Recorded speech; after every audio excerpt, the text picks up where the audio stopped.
보시겠습니다. 누가복음 13장 10절에서 21절입니다. 누가복음 13장 10절에서 21절 제가 읽어드리겠습니다. 예수께서 안식일에 한 회당에서 가르치실 때 18해 동안이나 귀신 들려 앓으며 꼬부라져 조금도 펴지 못하는 한 여자가 있더라. 예수께서 보시고 불러 이르시되 여자여 내가 내 병에서 놓였다 하시고 안수하시니 여자가 곧 펴고 하나님께 영광을 돌리는지라. 회당장이 예수께서 안식일에 병 고치는 것을 분내어 무리에게 이르되 이럴 날이 엿새가 있으니 그 동안에 와서 고침을 받을 것이요 안식일에는 하지 말 것이니라 하거늘. 예수께서 대답하여 이르시되 외식하는 자들아 너희가 각각 안식일에 자기의 소나 나귀를 외양간에서 풀어내어 이끌고 가서 물을 먹이지 아니하느냐. 그러면 18해 동안 사탄에게 매임받은 이 아브라함의 딸을 안식일에 매임해서 부른 것이 합당하지 아니하냐. 예수께서 이 말씀을 하시매 모든 반대하는 자들은 부끄러워하고 온 무리는 그가 하시는 모든 영광스러운 일을 기뻐하니라. 그러므로 예수께서 이르시되 하나님의 나라가 무엇과 같을까? 내가 무엇으로 비교할까? 마치 사람이 자기 채소밭에 갖다 심은 겨자씨 하나를 같으니 자라 나무가 되어 공중의 새들이 그 가지에 깃들이느니라. 또 이르시되 내가 하나님의 나라를 무엇으로 비교할까? 마치 여자가 가루 서말 속에 갖다 넣어 전부 부풀게 한 누룩과 같으니라 하셨더라. 아멘. 하나님의 말씀입니다. 믿음의 사람과 세상 사람들과 이렇게 구분하는 것 중에 하나가 예배입니다. 세상 사람들은 이렇게 우리는 이제 이렇게 주일이라고 그러죠. 세상 사람들은 일요일이라고 그러고 그 일요일 날에 일어나자마자 이제 어디로 갈까, 또 무엇을 먹을까, 또 어떤 놀이를 할까 하고 관심을 갖지만 믿음의 사람들은 주일날 아침에 일어나자마자 교회를 가기 위해서 그렇게 샤워를 하고 또 밥을 먹고 옷을 입고 교회를 가려고 하는 그런 마음의 자세들이 있습니다.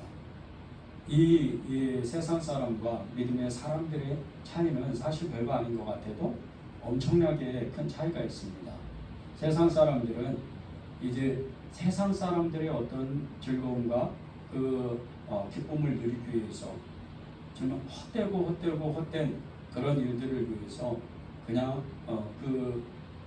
한 날을 그냥 보내는 거고, 그리고 우리 믿음의 사람들은 생명의 그 말씀을 듣고 또 생명의 예배를 드리기 위해서 하나님을 만나기 위해서 우리가 사랑하는 주님을 그 예수님을 만나기 위해서 하나님 앞에 나오기 때문에 우리는 생명을 먹는 날이 되는 겁니다.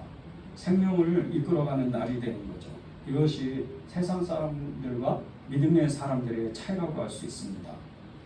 사실 믿음의 사람들이 제일 기뻐하고 고대하고 정말 소원해야 되고 또 정말 이 하나님 앞에 정말 기도해야 되는 그 내용 중에 하나, 그 간절한 마음 중에 하나가 예배입니다. 예배 한 번의 그 예배를 성공하면 인생이 바뀌고 그 인생이 바뀌면 세상 가운데에서 하나님의 역사를 이렇게 볼 수가 있습니다. 우리가 흔히 예배 한 번 잘 드리고 예배 한 번 잘 드린다고 해서 세상이 바뀌지 않는다 이렇게 얘기하는 사람들도 있습니다. 그러나 예배는 그렇지가 않습니다. 진정한 예배 가운데 나아갈 때 진정한 예배를 하나님 앞에 드리면 하나님을 반드시 만나게 되어 있습니다. 그 하나님을 만나게 되면 우리 인생이 바뀌게 되는 겁니다. 기적을 체험하는 거죠. 오늘 말씀기도 제목이 기적을 체험하는 주일을 기대합시다 이런 말씀을 주셨습니다. 그런데 우리가 주일을 정말 기대하는 마음으로 본다면 우리의 심령 가운데 알지도 못하게 하나님의 평안과 하나님의 그 믿음의 역사가 일어나게 되는 겁니다. 그래서 주일의 기적을 체험한다는 일이 어떤 이렇게 보이는 현상으로 또 엄청난 일이 벌어지는 게 아니고 우리의 마음이 바뀌는, 우리의 마음에 믿음의 역사가 일어나는 놀라운 은혜를 받는 거죠. 아까도 우리가 찬양했잖아요. 예배를 위해서 찬양할 때 여러분은 어떠셨어요? 저는 마음이 너무나 뜨겁더라고요. 그래서 저도 모르게 박수도 치고 또 하나님 앞에 정말 이렇게 사람이 없으면 뭐 춤이라도 뭔가 이렇게 추고 싶은 그런 심정으로 찬양을 따라하는 거예요. 이게 제가 느끼고 또 하나님이 우리에게 주시려고 하는 하나님의 기쁨이라고 말할 수가 있는 겁니다. 이게 기적입니다. 하나님의 기적을 체험하는 것. 우리가 매주 정말 드리는 이 주일 예배, 이 예배가 사실은요 천국에서 드리는 그 예배의 작은 모형이라고 말할 수가 있습니다. 요한계시록 7장 9절 12절을 보겠습니다. 이후에 내가 보니 각 나라와 족속과 백성과 방언에서 아무도 능히 셀 수 없는 큰 무리가 나와 흰옷을 입고 손에 종려 가지를 들고 보좌 앞과 어린 양 앞에 서서 큰 소리로 외쳐 이르되 구원하시니 보좌에 앉으신 우리 하나님과 어린 양에게 있도다 하니 모든 천사가 보좌와 장로들과 내 생물의 주위에 서 있다가 보좌 앞에 엎드려 얼굴을 대고 하나님께 경배하여 이르되 아멘. 찬송과 영광과 지혜와 감사와 존귀와 권능과 힘이 우리 하나님께 세세토록 있을지어다. 아멘 하더라. 천국에 있는 모든 영혼들, 이제 여러분이 그러시고 저도 그렇고 정말 천국 가면 천국에 있는 모든 영혼들, 그 영혼들과 그리고 천국에 있는 그 천사들, 그 천사들이 다 하나님 아버지께 예배를 드린다는 겁니다. 영광과 존귀와 찬양을 드리면서 끊임없이 예배를 드리는 거예요. 그런데 이 장면을 한번 여러분이 상상을 해보세요. 제가 인터넷에서 그 천상의 예배를 이렇게 찾아보니까 마땅한 것은 없더라고요. 이렇게 특별하게 막 어떤 화가가 그리고 이렇게 또 어떤 이렇게 장면들 이런 거를 몇 개를 몇 장면을 보았는데 마음에 들지는 않더라고요. 여러분이 한번 여러분의 상상의 나래를 정말 펼쳐서 하늘에서 하나님 아버지께 드리는 그 예배가 얼마나 영광스럽고 얼마나 정말 위대하고 정말 얼마나 그게 엄청난 것인지 그것을 한번 상상해 보세요. 그 예배는요 이루 말할 수가 없어요. 첫 번째 보십시오. 하늘에는 천사들이 예배를 드린다고 했는데 천사들이 어떤 존재입니까? 영적인 이런 존재인데 날개를 다 달고 있어요. 근데 그 날개가 우리가 생각하는 그런 날개가 아니에요. 보통 날개가 아니에요. 엄청난 그 금빛으로 그 빛이 찬란하다 못해 너무나 정말 엄청난 그런 빛을 내는 모습이란 말입니다. 그 옷은 또 어때요? 천사들이 입는 옷은 예수님이 입으시는 그 옷이잖아요. 시다 못해 그 광채가 그것을 본 사람이 있죠? 베드로가 변화산상에서 예수님 그 변화된 모습을 보니까 깜짝 놀란 거예요.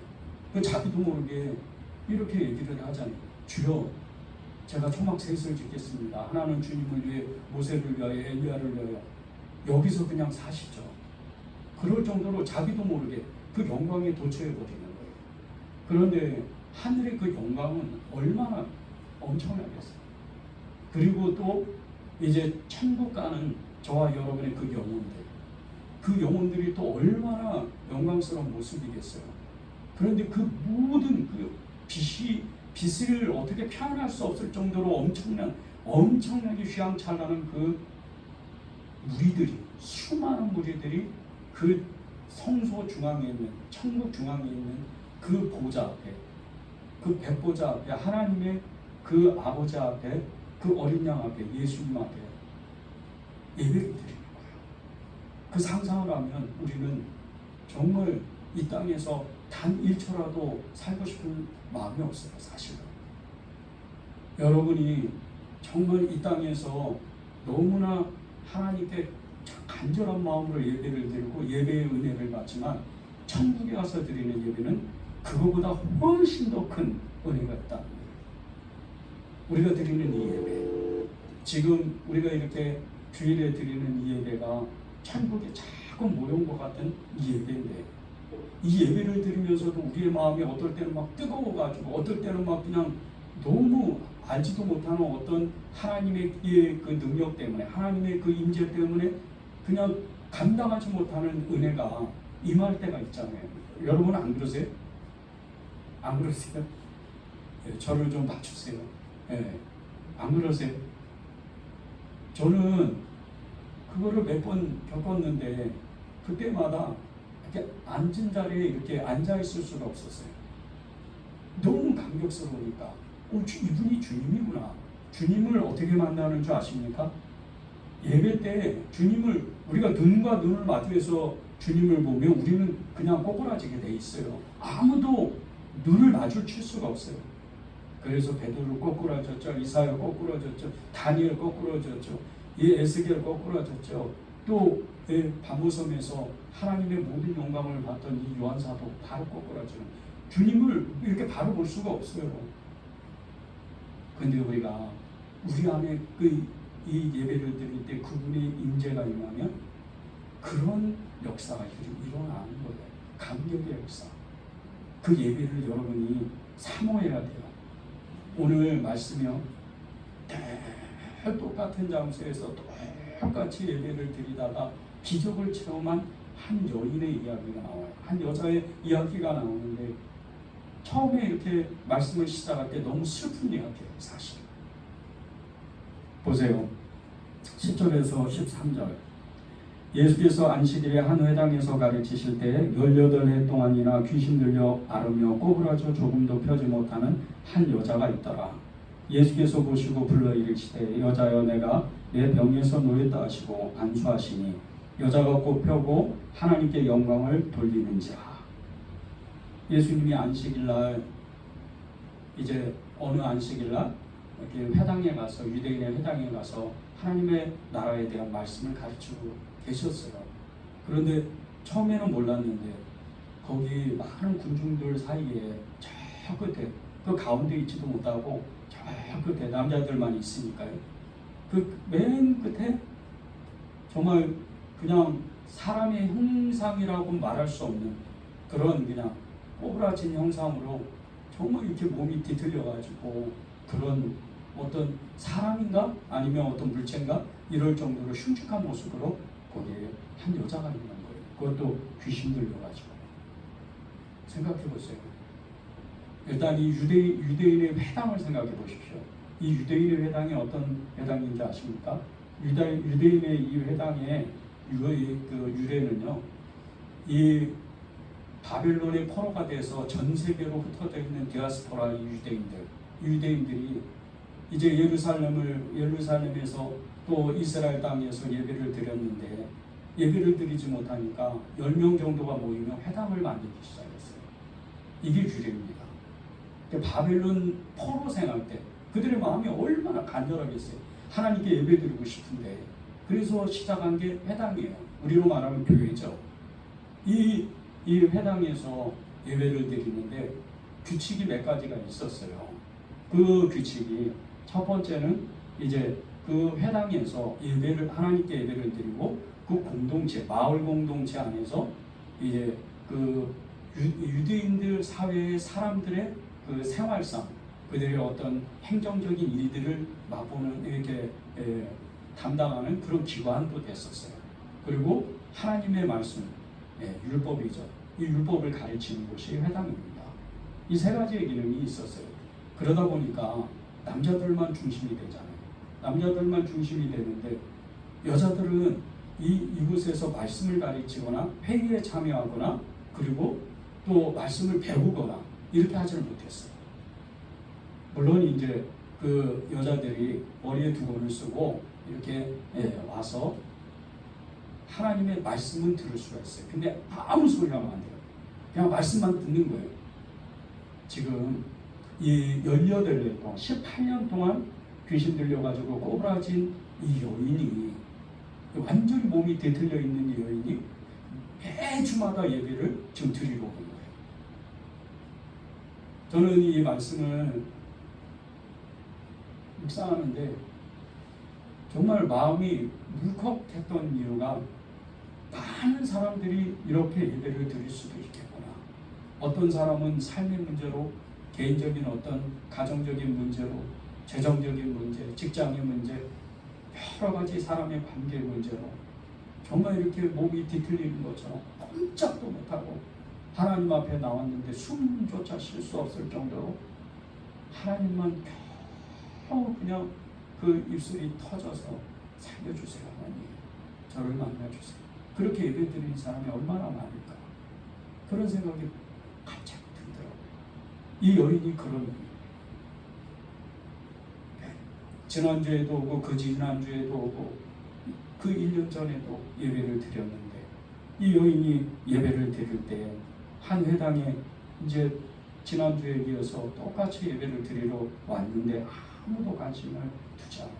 여자는 무시하고 멸시하는데 이 여인은 어떻게 했어요? 멸시 천대 정말 가진 욕이란 욕을 다 먹고 그렇게 거기 앉아있는 거예요 지금.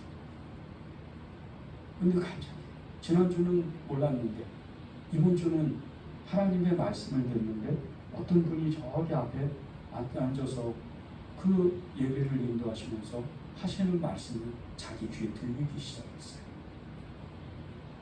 10절에 보세요. 예수께서 안식일에 한 회당에서 가르치실 때 이렇게 말씀하죠.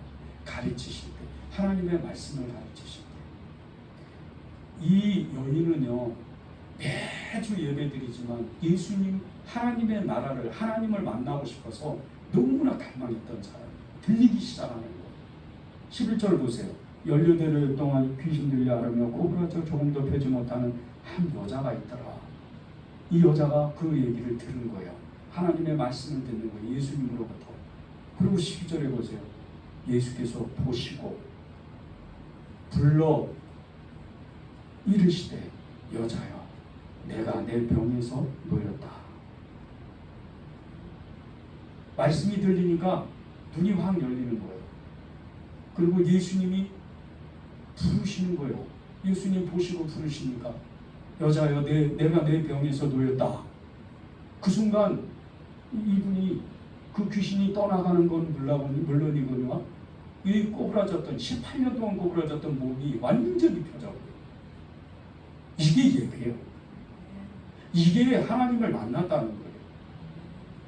저는 말씀을 일주일 동안 상고하면서 너무나 정말 하나님이 제게 큰 은혜를 주셨던 거 하나가 뭐냐면요, 요즘 코로나 때문에 한국교회가 정말 온라인으로 예배를 드리고 예배에 집중하지 못하는 그런 너무나 안 좋은 소식들이 너무나 많아요 사실.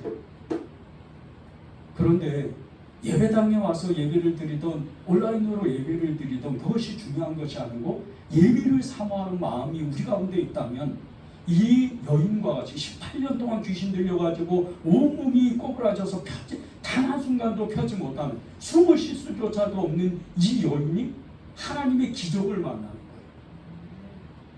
거예요. 엄청난 일인 거예요. 여러분이 예배를 왜 사모해야 되는지 아십니까? 왜 예배를 갈망하고 그분을 만나기 위해서 정말 집에서부터, 세상 사람들은 어디를 갈까, 무엇을 할까, 무엇을 먹을까 그렇게 연구하지만 우리는 주일날 예배를, 아니 그 토요일날부터 내일 주일이야, 내일 주일이기 때문에 나는 오늘 꼼짝 못해. 요즘 또 사실 코로나 때문에 어디 만나지도 못하고 누구를 만나지도 못하고 어디를 가지도 못하잖아요.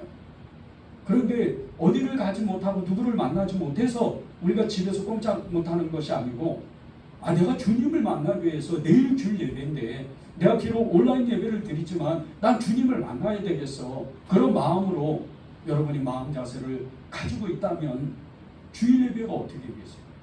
여러분이 있는 그 안방에, 그곳에서 TV로 또 핸드폰으로 예배드리는 이 컴퓨터로 예배드리는 이 예배가 하나님의 영광이, 거기에 성령의 임재가 가득한 거예요. 주님을 그냥 그대로 만나는 거예요. 내가 마음에 품는 그 마음만치, 내가 믿는 그 마음, 믿는 믿음 안에서 그 믿음만큼 주님을 만나게 되는 거예요. 그런데 이 여인은요, 늘 그것을, 하나님의 나라를 소망하고 하나님을 만나기를 소원했던 거예요. 그래야 자신의 병이 고쳐집니다. 귀신 들려서 꼼짝 못하는데도 늘 예배자예요.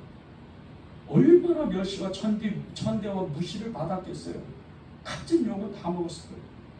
예배당에 입구서부터 들어오려고 그러면 저쪽으로 가, 들어오지 마. 막 계속 사람들이, 그것도 남자들이. 그래서 그냥 꾸역 예배당으로 들어오는 그 오랜 시간 동안, 18년이야. 그 오랜 시간 동안 인내하다 보니까 기적을 만나는 거예요. 이게 진정한 일. 하나님이 우리 가운데 예배를 드리게 할 때요, 이 마음으로 예배를 드리라는 거예요. 예배를 진정으로 드릴 때 하나님께서 저와 여러분에게 주님은 만나주시고 말씀하시고, 주님은 우리의 모든 문제를 풀어주시고, 그 문제를 풀어주실 뿐더러 우리의 삶을 완전하게 구원하신다는 거예요. 이 여인이 하나님의 그 기적을 체험하면서 또 하나 체험한 게 뭔지 아십니까?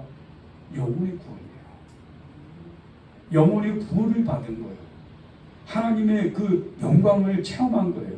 13절 보세요. 안수하시니 여자가 곧 펴고 하나님께 영광을 돌리는지라.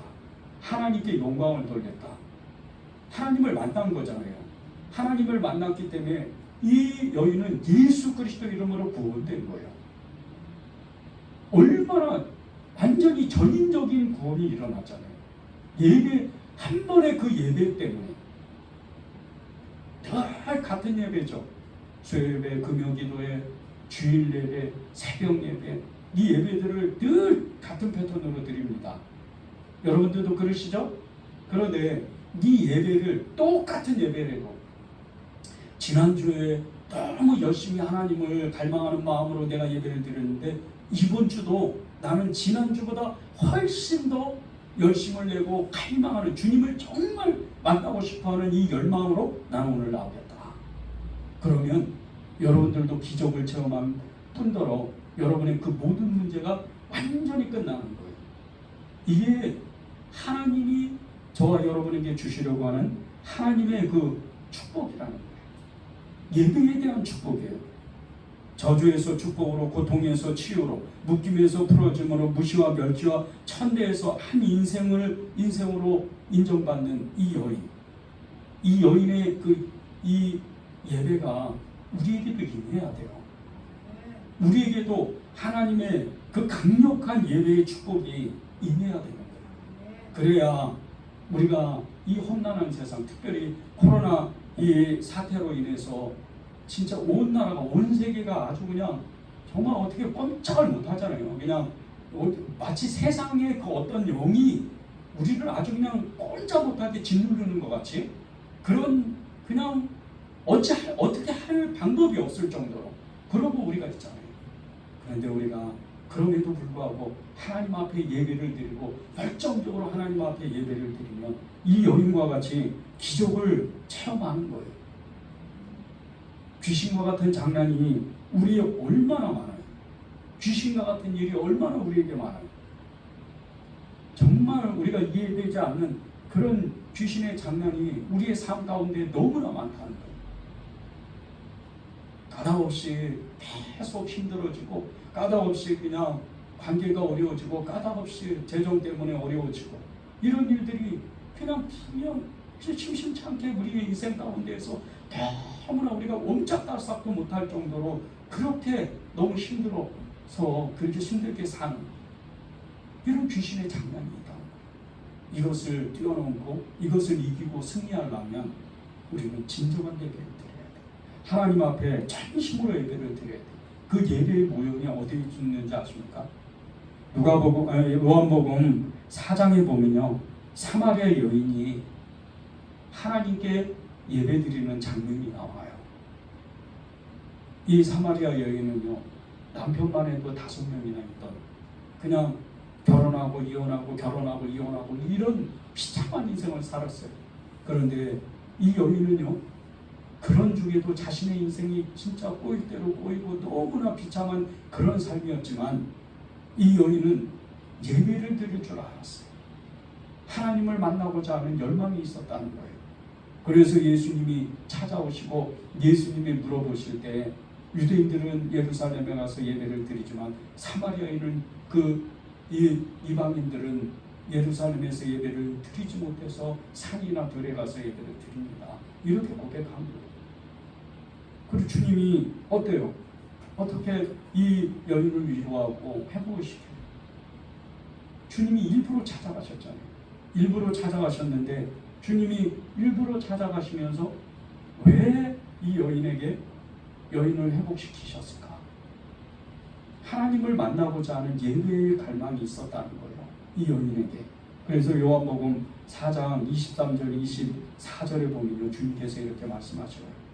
아버지께 참되게 예배하는 자들은 영과 진리로 예배할 때가 오나니 곧 이때라.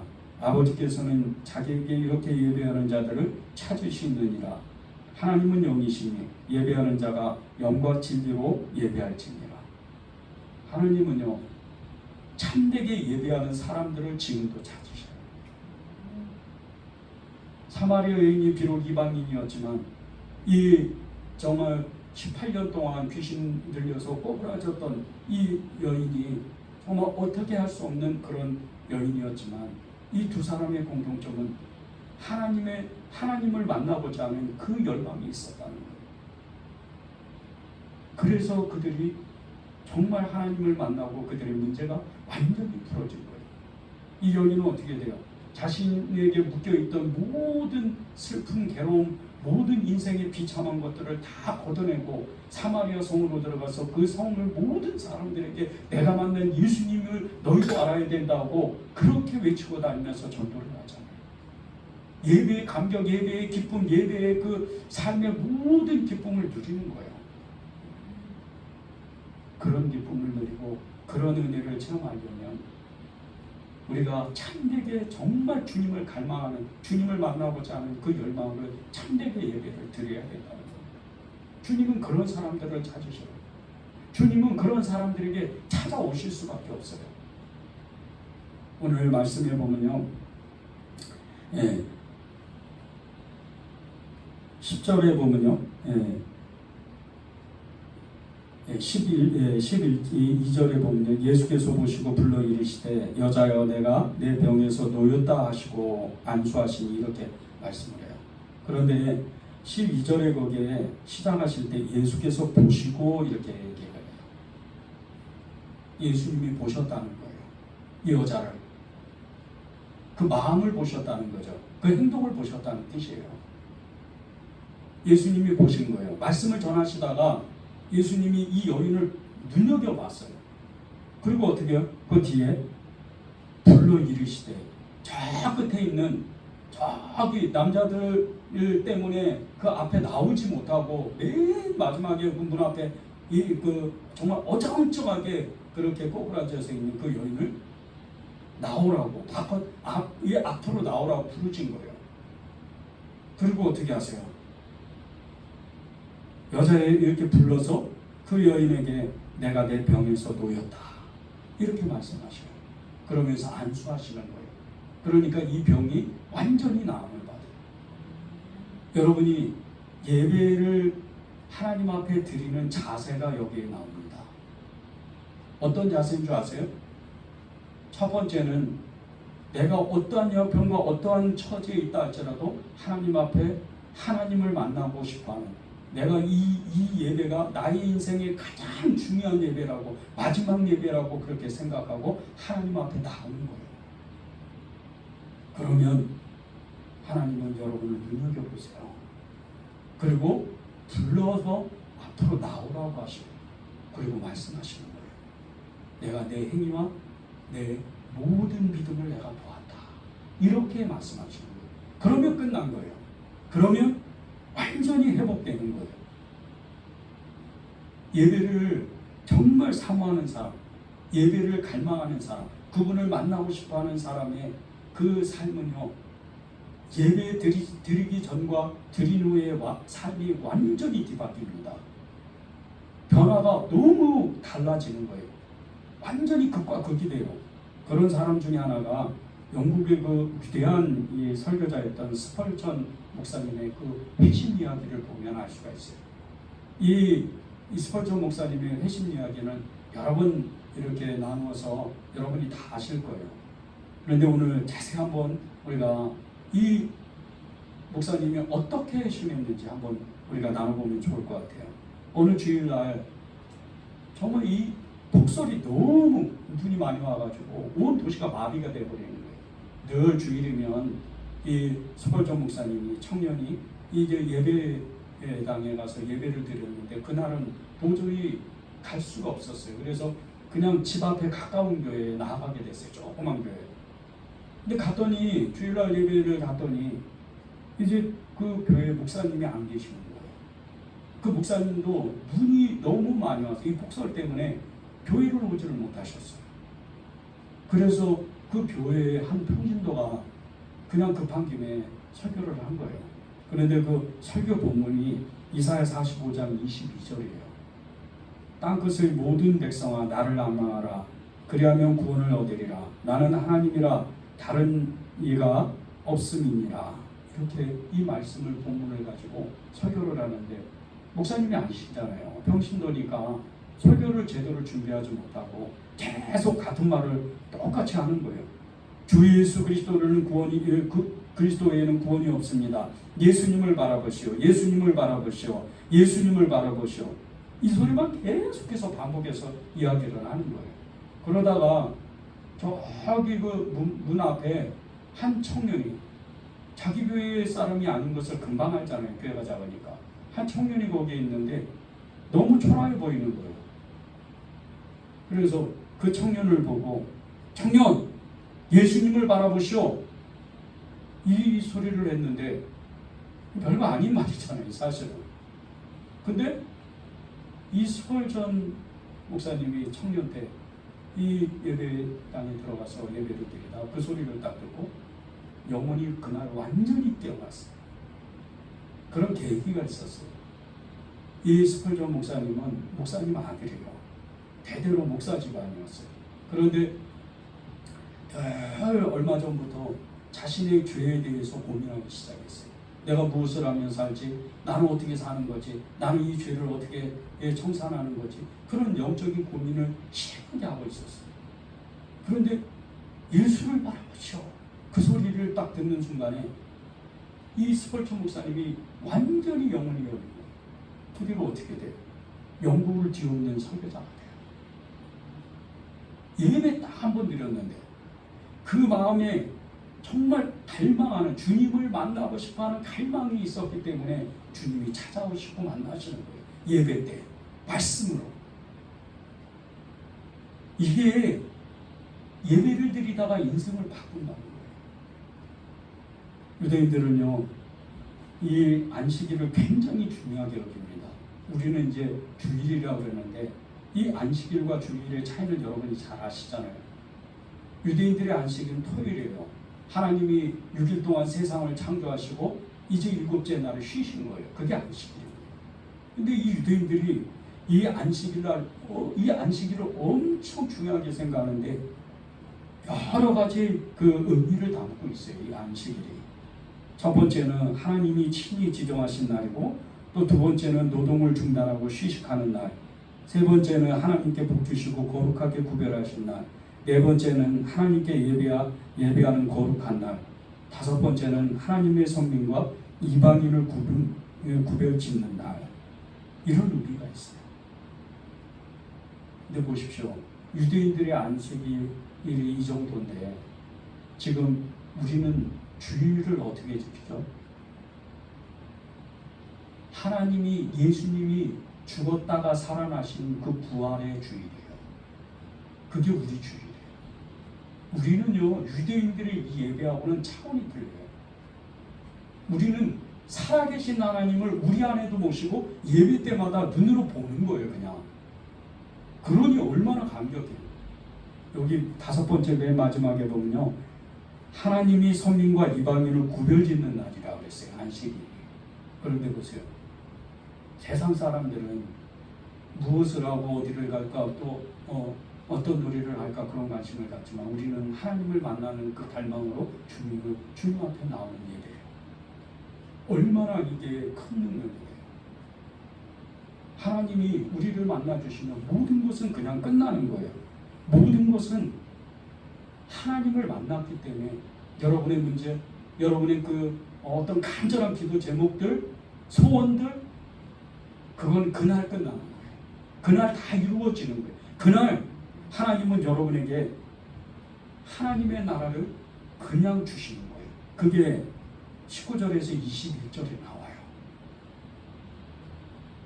마치 사람이 자기 채소밭에 갖다 심은 18절입니다. 18절부터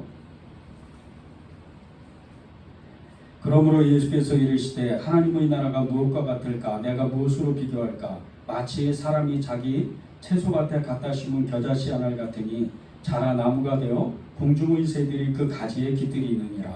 또 이르시되 내가 하나님의 나라를 무엇으로 비교할까? 마치 여자가 가루 소말 속에 갖다 넣어 전부 부풀게 한 누룩과 같으니라. 18절에서 19절에 보면요, 그 하나님의 나라를 비유로 한 게 채소밭에 겨자씨 하나, 그 씨앗 하나를 심어 놓는데 때가 되니까 나무가 자라고 열매가 엄청나게 맺어져서 가지가 막 주렁주렁 열리니까 날아가는 새들이 거기서 쉼을 얻는다는 거예요. 배가의 배가죠. 엄청난 역사가 일어나는 거예요.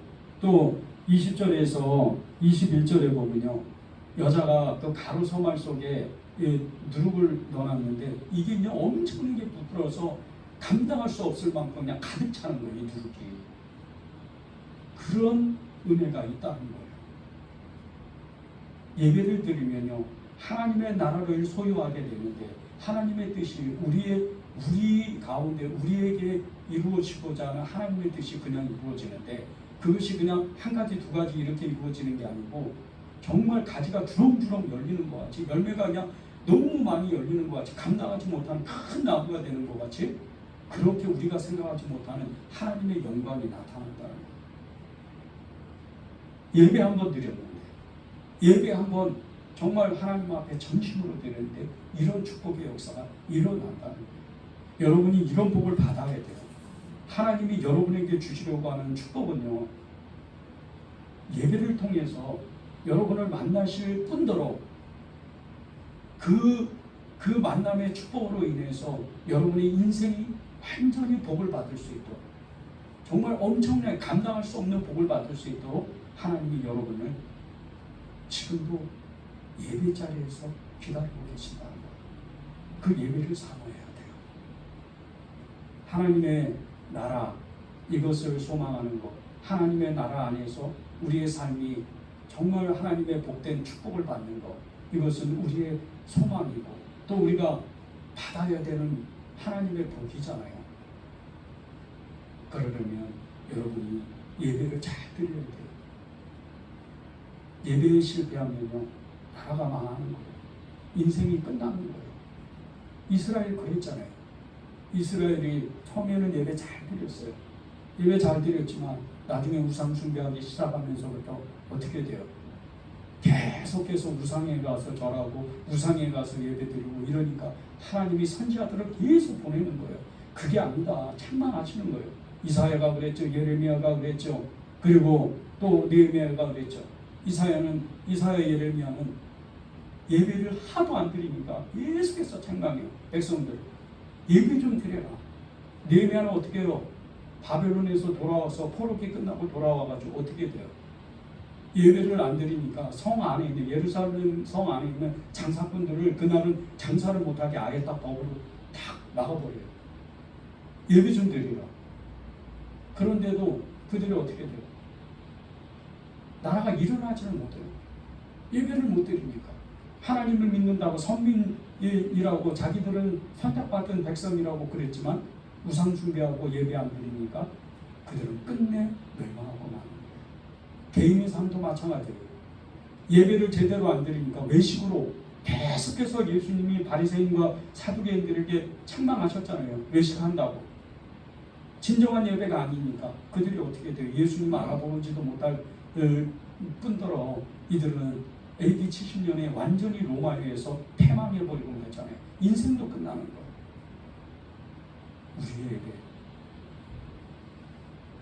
우리의 예배는요, 하나님 앞에 전심을 다한 예배가 돼. 죽기 살기로 예배를 드려야 돼. 요한복음 4장 23절 24절을 제가 다시 한번 읽어드리겠습니다. 아버지께 참되게 예배하는 자들은 영과 진리로 예배할 때가 오나니 곧 이때라. 아버지께서는 자기에게 이렇게 예배하는 자들을 찾으시느니라. 하나님은 영이시니 예배하는 자가 영과 진리로 예배할지니라. 하나님이 여러분을 애타게 찾으세요. 여러분의 마음을 원하시고 여러분의 그 행동을 원하세요. 가까이 나오라는 거예요. 그러면 예수님이 이제 여러분을 맞이하려고 여러분을 찾아가시고 여러분을 보시고 여러분을 부르시고 예수님 말씀하셔요. 잘합니다. 착한 여종. 이렇게 말씀하셔요. 그러면 끝난 거예요. 그러면 우리는 이 땅에서 항상 승리하는 삶을 사는 거예요. 여러분이 이 한 주간도 그런 예배자로 살기를 간절히 바랍니다.